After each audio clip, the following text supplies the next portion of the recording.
ETV అభిరుచి ప్రేక్షక మాషైలందరికీ మన సూపర్ షెఫ్ వంటకి స్వాగతం సుస్వాగతం. మీకోసం చక్కగా ఒక చికెన్ అంటే చికెన్ ఒక్కటి కర్రీలా చేసుకోవచ్చు, రైస్ చేసుకోవచ్చు. కాకపోతే ఈరోజు జీరా పులావ్ చేసుకొని మన ఈ కడాయి, అది కూడా ఆర్డినరీ కడాయి చికెన్ కాదు. కడాయి చికెన్ అంటే మనం టమాటా అన్ని వేసుకుంటాం. ఈరోజు దహి కడాయి చికెన్ అంటే కడాయి చికెన్లో మనకి ఆ గ్రేవీ, ఆ పులుపు అందచేయడం కోసం ముఖ్యంగా టమాటాలు, ఈ దంచిన మసాలా వేసుకుంటారు.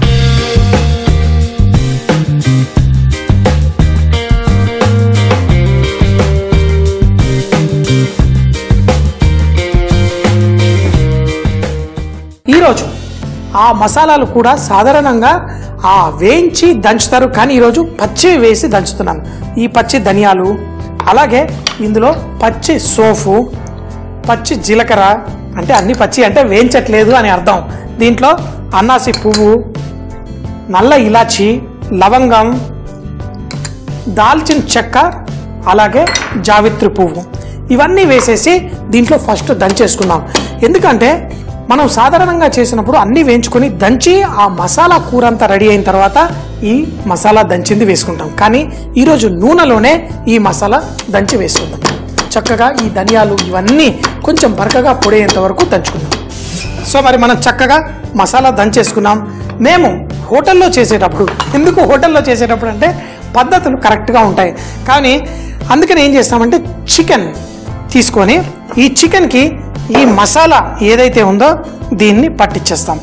ఇలా మసాలా పట్టించినప్పుడు ఈ చికెన్ చాలా సాఫ్ట్గా టెండర్గా అవుతుంది. మొట్టి మసాలా పెట్టేసి వదిలేయడం కాదు.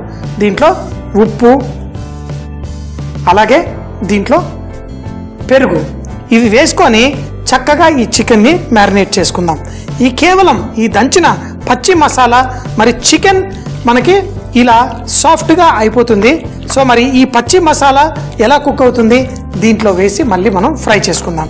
అయితే దాంట్లో ఫ్రై చేసేటప్పుడు ఈ చికెన్ చూడండి ఇలా పెట్టేసి మీరు ఒక 3-4 గంటల పాటు ఫ్రిడ్జ్లో పెట్టేసుకోండి. దీంట్లో మసాలాలో ఉన్న ఉప్పు అంతా చికెన్ పీల్చుకుంటుంది, చికెన్ టెండర్గా అవుతుంది. సో మరి చికెన్ తర్వాత వేసి కుక్ చేసుకుందాం. మనం వెల్లుల్లి రెబ్బల్ని కూడా కొంచెం దంచి పెట్టేసుకుందాం. చికెన్ మసాలా పెట్టేసుకున్నాం. మనం అల్లాన్ని సన్నగా బరకగా చాప్ చేసుకున్నాం, కానీ ఈ వెల్లుల్లిని కూడా లైట్గా క్రష్ చేసుకుందాం. దీనిపైన మన ఈ జీరా పులావ్ మనకి చాలా పర్ఫెక్ట్గా ఉంటుంది. కానీ ఈ చికెన్ వేగిన తర్వాత మనం ఉడుకుతున్న రైస్లో జీరా, కొంచెం రైస్ అన్నీ వేసుకుందాం. ఫస్ట్ మనం గిన్నె వేడెక్కిన తరువాత దీంట్లో నూనె వేసుకుందాం. అయితే ఇందులో రైస్ కూడా వేస్తాం కాబట్టి కొంచెం నూనె ఎక్కువ వేసుకున్నా పర్లేదు. నూనె వేడెక్కిన తర్వాత సన్నగా తరిగిన అల్లం, అలాగే వెల్లుల్లి రెబ్బలు, పసుపు, మన ఈ చికెన్ ముక్కలు వేసి దీంట్లో చక్కగా ఫ్రై చేసుకుందాం. ఈ చికెన్ ముక్కలు వేసేటప్పుడు కొంచెం జ్యూసీ లాగా ఉంటే అది తీసి కేవలం చికెన్ ముక్కలు మాత్రమే వేసుకోండి. తర్వాత దీంట్లో మళ్ళీ మనం కొన్ని నీళ్లు పోసి ఈ మసాలా అంతా ఇందులో వచ్చే విధంగా చూద్దాం. ఈ చికెన్ ముక్కలు వేసేసి మనం చక్కగా ఫ్రై చేసుకుందాం. ఈ నూనెలో ఈ చికెన్ ముక్కలు ఒక 5 నిమిషాలు 6 నిమిషాల పాటు చక్కగా ఫ్రై చేసుకున్నాం. ఆ పచ్చి మసాలా కూడా దాంతోపాటు వేగి మంచి టేస్ట్ ఈ చికెన్కి తీసుకొస్తుంది. ఈ చికెన్ చక్కగా ఇక్కడ ఫ్రై అవుతా ఉంది. మనం ఎక్స్ట్రా నూనె వేసుకున్నాం. ఇప్పుడు ఇటుపక్క స్టవ్లో నీళ్లు ఉడుకుతూ ఉన్నాయి. ఇందులో జీలకర్ర వేసాను. జీలకర్ర వేయగానే ఆ రంగు కొంచెం లైట్ ఎల్లో కలర్ వస్తుంది. అయితే ఇది కడుపుకు చాలా మంచిది, బరువు తగ్గడానికి కూడా చాలా మంచిదని కొంచెం ఆ వేడిగానే తాగుతారు ఈ జీలకర్ర నీళ్లు. మరి డైజెషన్కి మంచిది, మీరు కూడా ట్రై చేయవచ్చు. ఇందులో రైస్ వేసే ముందు దీంట్లో ఉప్పు కూడా వేసుకుందాం. ఎప్పుడు మనం చేసేటప్పుడు ఈ నీళ్లు మనకి కావలసినంత ఆ ఉప్పు ఉండాలి, లేకపోతే మన రైస్ టేస్టీగా ఉండదు. అలా అని చెప్పి ఎక్కువ వేసారనుకోండి మన రైస్ పాడైపోతుంది. సరిగ్గా సరిపోయింది, ఎక్కువ కాలేదు తక్కువ కాలేదు. ఇప్పుడు కడిగిన బాస్మతి రైస్ని మనం ఈ విధంగా ఈ నీళ్ళల్లో ఉడికించుకొని 90% ఉడికిన తర్వాత మనం తీసేసి ఈ చికెన్ పైన వేసుకుందాం. ఈ చికెన్లో నూనె ఎక్స్ట్రా ఉందని అన్నిసార్లు చెప్తున్నానంటే ఇందులో కూడా మనం నూనె వేయాలి. అయితే ఇందులో నూనె మనం ఇప్పుడు వేయం. ఈ చికెన్ అంతా ఫ్రై అయ్యి ఈ రైస్ మనకి 85% వచ్చిన తర్వాత, ఉడికిన తర్వాత ఇందులోని నూనె ఇందులో వేసుకొని ఆ రైస్కి చక్కగా కోటింగ్ అయ్యే విధంగా చూద్దాం. అది కూడా ఎలా చేస్తానో చూడండి. ఈ మసాలాతోటి ఈ పెరుగు అన్ని మసాలాతో చక్కగా ఉంది. అయితే ఇందులో మనకి ఆ చక్కటి రంగు రావడం కోసం కారపొడి వేసుకుందాం. మరీ ఎక్కువ వేయట్లేదు, కొంచెం కారపొడి, అలాగే దీంట్లో బోల్డంతా మిరియాల పొడి కూడా వేసుకుందాం. మంచి టేస్ట్ వచ్చేస్తుంది. మామూలుగా అయితే కడాయి చికెన్ మనం ఇలా కూడా మనం వేయించుకొని తినొచ్చు, కానీ ఇందులో నేను కొంచెం పుదీనా కూడా వేస్తున్నాను. మనకు ఒక బిర్యానీ ఎఫెక్ట్ కూడా మనకి దీనివల్ల వస్తుంది. ఈ చికెన్తో పాటు మనం చక్కగా కుక్ చేసుకుందాం. ఇప్పుడు ఈ చికెన్ మనకి ఒక 50% ఉడికిపోతుంది. ఈ 50% ఉడికిన దానిపైన వేడి వేడి ఈ జీలకర్ర రైస్ వేస్తాను. అప్పుడు మనకి ఈ రైస్ పైనుంచి వేడి కుక్ చేస్తుంది, కింద నుంచి మంట కుక్ చేస్తుంది. మన చికెన్ పర్ఫెక్ట్గా టేస్టీగా కుక్ అవుతుంది. ఇప్పుడు ఒక్కసారి ఉప్పు కూడా చెక్ చేసుకోండి. నాకు తెలిసి ఉప్పు కూడా సరిపోయింది, పర్ఫెక్ట్గానే ఉంది. కొంచెం కావాలంటే కొంచెం వేసుకుందాం.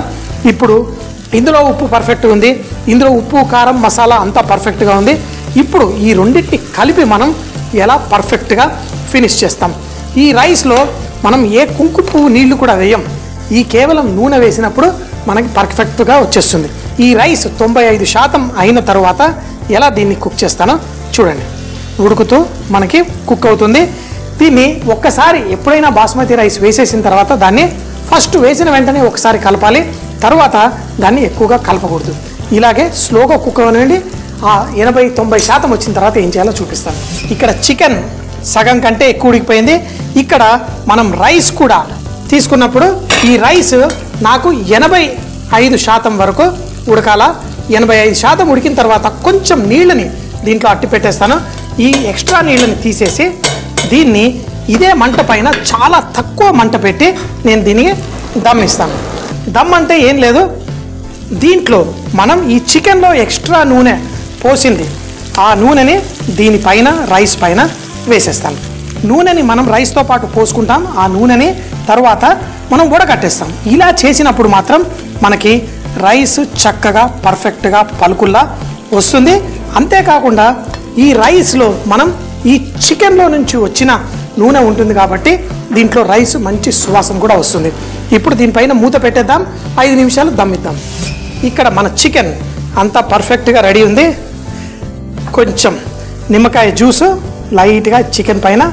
ఇప్పుడు మన రైస్ కూడా మనకి కొంచెం సేపట్లో రెడీ అయిపోయింది. దీన్ని కూడా తీసి మనం వేడివేడిగా ఈ రైస్ని మనం దీనిపైన కడాయి చికెన్ దీనిపైన మనం స్లోగా ఇలా జల్లుకోవాలి.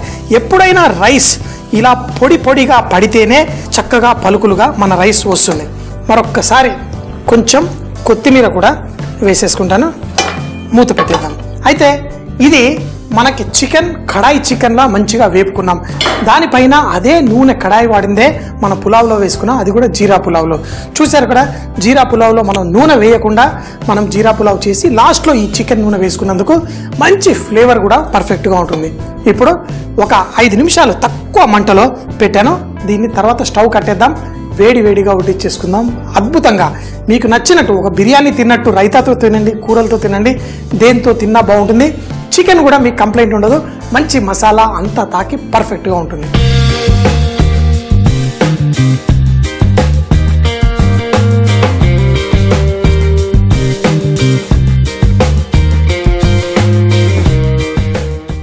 స్టవ్ కట్టేసాం. ఒక 4-5 నిమిషాలు ఆగడం బెటర్. ఎందుకంటే మన రైస్ ఉంటుంది, అది ఆ వేడిలో ఆ మగ్గుతూ చక్కగా ఒక్కొక్క రైస్ పలుకుల్లా తయారవ్వాలి. కింద చికెన్ మంచిగా మసాలా పట్టి ఉంది. ఇప్పుడు మనం దీంతో పాటు చక్కగా రైతా కూడా తయారు చేసుకున్నాం. అయితే దీన్ని ఇప్పుడు మనకి నూనె ఎక్కువ ఫస్ట్ అనిపించినా ఇప్పుడు ఆ నూనె అది ఏమి లేదు. తర్వాత మన చికెన్ ముక్కలు కనుక మీరు చూస్తే ముక్కలకి చక్కగా మసాలా పట్టి ఉంటుంది.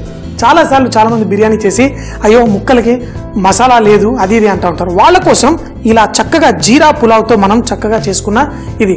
ఆ జీరా పులావ్ కూడా చూశారు కదా, ఏం వేయకుండా కొంచెం ఉప్పు జీలకర్ర వేసి ఆ నీళ్ళల్లో మనం రైస్ని ఉడికించుకున్నాం. లాస్ట్లో ఈ చికెన్లో వచ్చిన నూనెనే మనం చక్కగా చేసుకున్నాం. ఒక్కసారి దీన్ని పర్ఫెక్ట్గా కలిపేసుకోండి. దీన్ని బిర్యానీ అయితే అనను, కానీ మంచి పులావ్ లేకపోతే ఈ కడాయి స్టైల్ బిర్యానీ అన్నా పర్లేదు. చాలా అద్భుతంగా టేస్టీగా ఎంతో బాగుంటుంది. మసాలా ఆ దారుగా తినాలనుకునేవాళ్ళు చికెన్ ముక్కలు కూడా ఉడికినాయా అనే బాధ కూడా మనకు ఉండదు. అయితే చాలా వేడిగా ఉంది, కానీ ఈ రైస్ చక్కగా ఆ పలుకులుగా ఎంత పర్ఫెక్ట్గా ఉందో అది కూడా చూడండి. వేరే వేసుకునేటప్పుడు కొంచెం వేసుకుంటాడు, చికెన్ వచ్చేసరికి ప్లేట్ నిండా వేసుకుంటాడు అనుకుంటున్నారు కదా.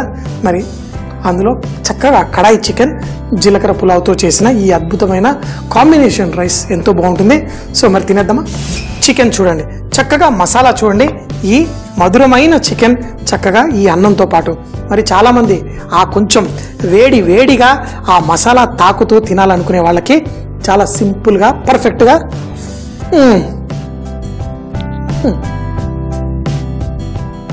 చికెన్ పర్ఫెక్ట్గా కుక్ అయిపోయింది. మరి దీంతో పాటు రైతా కూడా వేసి వడ్డించుకుందాం. సాధారణంగా నేను చేసే బిర్యానీలో నూనె తక్కువగానే ఉంటుంది, కాకపోతే ఈరోజు చేసిన ఈ జీలకర్ర రైస్ బిర్యానీలో కొంచెం మామూలుగా బయట తినే బిర్యానీలా కొంచెం నూనె ఉంది, అయినా పర్లేదు. అప్పుడప్పుడు టేస్టీగా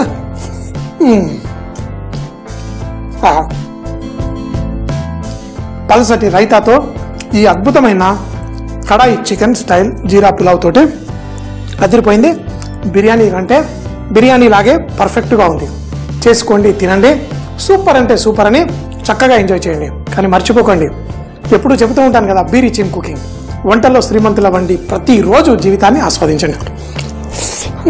కడాయి చికెన్ జీరా పులావ్. దీన్ని తయారు చేయడానికి ముందుగా ధనియాలు, సోంపు, జీలకర్ర, హోల్ గరం మసాలా ఇవన్నిటిని రోట్లో వేసి చక్కగా దంచుకోవాలి. తర్వాత చికెన్ ఒక బౌల్లో వేసి దీనంతా వేసి కొంచెం ఉప్పు కూడా వేసి పెరుగు కూడా వేసి చికెన్ కి పట్టించి ఒక 3-4 గంటల పాటు ఫ్రిడ్జ్ లో పెట్టుకోవాలి. తర్వాత ఒక ప్యాన్ లో నూనె వేసి దాంట్లో సన్నగా తరిగిన అల్లము, దంచుకున్న వెల్లుల్లి, పసుపు, అలాగే ఈ నానబెట్టిన చికెన్ ని కూడా అందులో వేసి కుక్ చేసుకోవాలి. స్లోగా కుక్ అవుతూ నూనె బయటికి వదిలేస్తూ చికెన్ సగం కుక్ అయిన తర్వాత వేడి నీళ్లలో జీలకర్ర, ఉప్పు వేసి నానబెట్టిన బాస్మతి రైస్ వేసి 85% ఉడికిన తర్వాత ఎక్స్ట్రా నీళ్లని తీసేసి దానిపైన ఈ చికెన్ తో వచ్చిన నూనె పోసుకోవాలి. పోసిన తర్వాత ఆ రైస్ ని ఒక 3-4 నిమిషాలు దమ్ముంచి తర్వాత దాన్ని ఈ ఫ్రై అవుతున్న చికెన్ పైన వేసుకోవాలి. ఈ వేసిన తర్వాత మూత పెట్టి మరొక 3-4 నిమిషాలు కుక్ చేసి రైతాతో పాటు తింటే చాలా కమ్మగా ఉంటుంది.